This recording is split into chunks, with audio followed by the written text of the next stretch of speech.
سڵاو بینەرانی عزیزی تەلەڤیزیۆنی کۆمەڵای ئەمڕۆ لەگەڵتانین بۆ پێشکەشکردنی هەواڵەکانی ڕۆژی هەینی سەرەتا سەردێڕی چەند هەواڵ.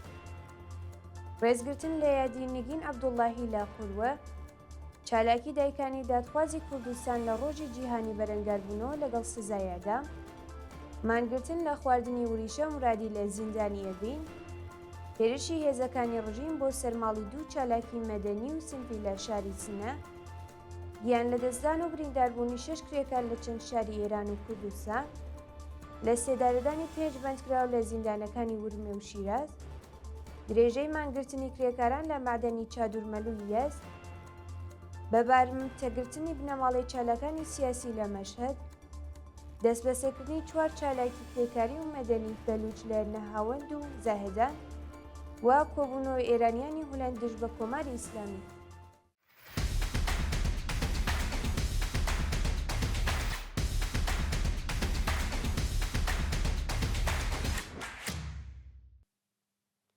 درێژەی هەواڵەکان ڕێزگرتن لە یادی نگین عەبدوڵڵاهی لاقووروە، ڕۆژی پێنجشەممە 19 ڕەزبەری 1403 بنەماڵەی دادخوازەکانی قوروە و دێوڵان لەسەر مەزاری نگین عەبدوڵڵاهی کۆبوونەوە و ڕێزیان لای بیرەوەریەکانی گرت.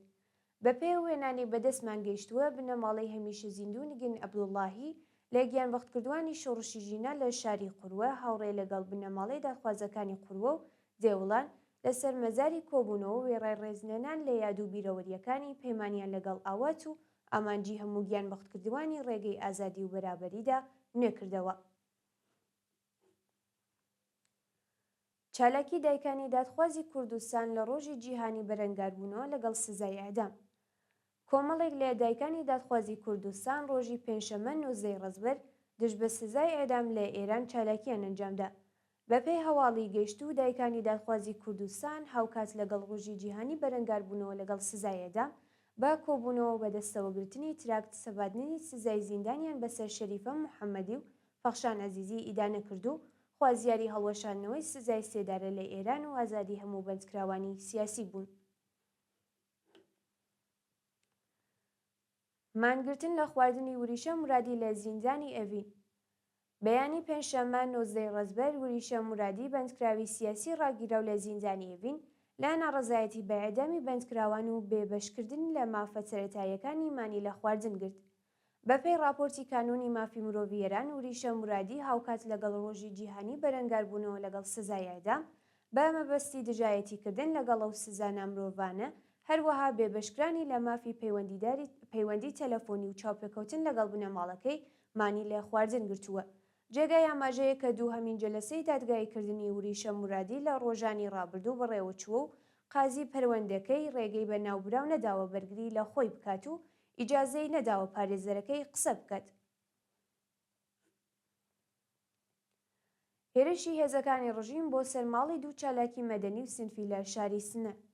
لە ڕۆژانی ڕابردوو هێزە ئەمنیەتیەکانی شاری سنە هێرشیان کردووەتە سەرماڵی دوو چالاکی مەدەنی و سنفی فەرهەنگیان بە ناوەکانی گۆران خودامورادی و ڕەزا شەریفە و گۆرانیان دەست بەسەر و ڕەزایان بانگهێشتی ئیدارەی ئیتلاعات کردووە.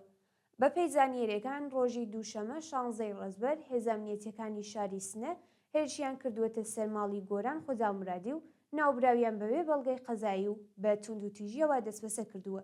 هەروەها هێزەکانی ڕژیم هەڵیان کوتاوەتە سەرماڵی ڕەزا شەریفە چالاکی سنفی فەرهەنگیانی سنە و وێڕای بانکرانی خۆی و ئارمین شەریفی کوڕەکەی بۆ ئیدارەی ئیسلاعات دەستیان بەسەر کەلوپەلە شەخسیەکانیاندا گرتووە.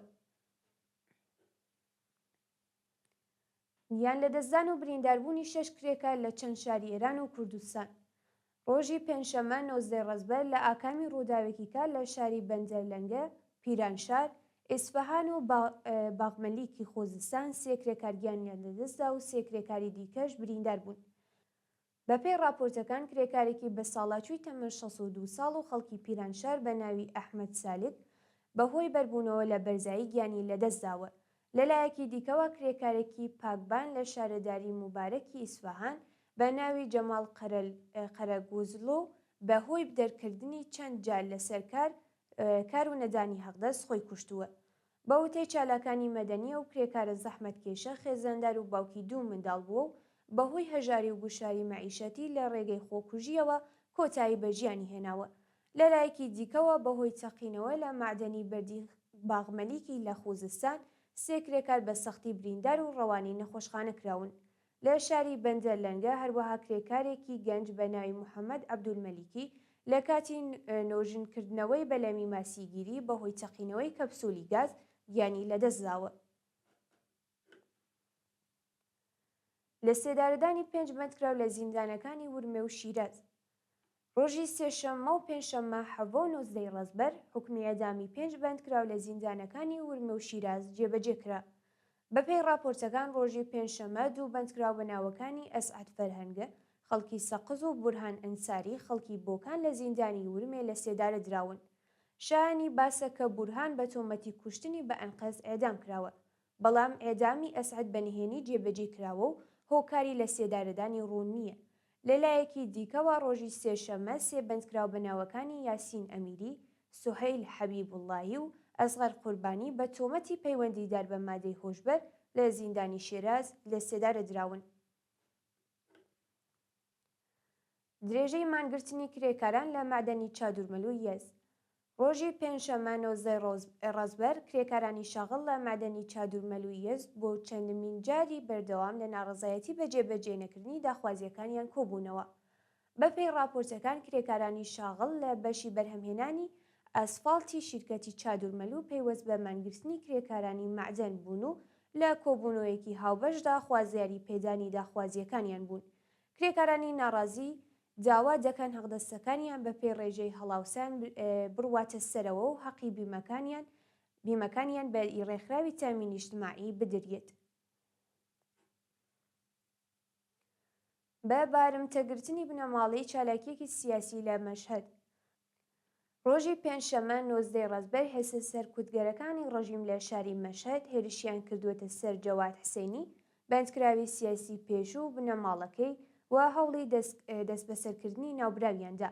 بەپێی راپۆرتەکان هێزەکانی ڕژیم کاتێک جەواد حسێنی سەردانی مەزاری دایکی کردووە هێرشیان کردووەتە سەری و هەوڵی ڕفاندنیان داوە.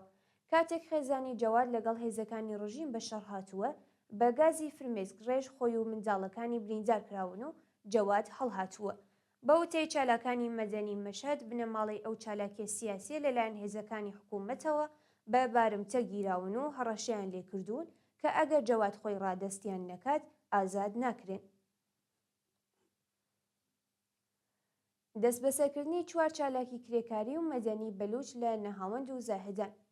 ڕۆژی پێنجشەممە 19 ڕەزبەر 4 کرێکاری بەلوچ لە شارەکانی نەهاوەند و زاهدان و 2 چالاکی مەدەنی لە گوندی سیاتکی زاهدان لەلایەن هێزە ئەمنیەتیەکانەوە ڕەفێندران. بەپێی راپۆرتی حاڵوەش کرێکارێکی بەلوچ بە ناوی موسلیم مەزارزهی تەمەن 24 ساڵ لە شاری نەهاوەند و 3 کرێکاری دیکە بە ناوەکانی موسا گەنگزار، محەممەد ئیسلام مەزارزهی تەمەن 27 ساڵ و زاهیر مەزارزهی تەمەن 26 ساڵ لە بازگەی پشکنینی ئەو شارە لەلایەن هێزە ئەمنیەتیەکانەوە دەست بەسەرکراون.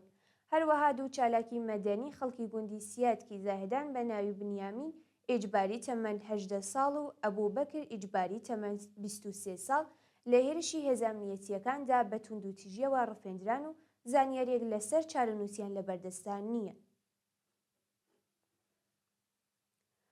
سەپاندنی 2 ساڵ زیندان بەسەر چالاکیەکی سنفی معەلیمان لە ئیسفەهان. ئیرەج تووبی های نەجەف ئابادی لەلایەن لقی 34 دادگای پێداچوونەوە بە 2 ساڵ زیندان و جەریمەی 10 ملیۆن تمەن محکوم کراوە. ئەو چالاکیە سنفیە بە بڵاوکردنەوەی بابەت دژ بە کۆماری ئیسلامی لە تۆڕە کۆمەڵایەتیەکان تۆمەتبار کراوە. ئیرەج تووبی های نەجەف ئابادی پێشتر لە نامەیەکدا بەشداربوون لە کۆبوونەوەی معەلیمانی بە مافی ڕەوای خۆی زانی بوو ڕایگەیەندرا بوو کە دەستگای قەزای ڕژیم بە بیانووی پێداگری لەسەر مافی هاوپیشەکانی کۆمەڵێک تۆمەتی ناڕەوای بەسەریدا سەپاندووە و بەردەوام تۆمەتەکانی ڕەت کردووە، بەڵام دادگای ئینقلابی ئیسفەهان سزای زیندانی بەسەردا سەپاندووە.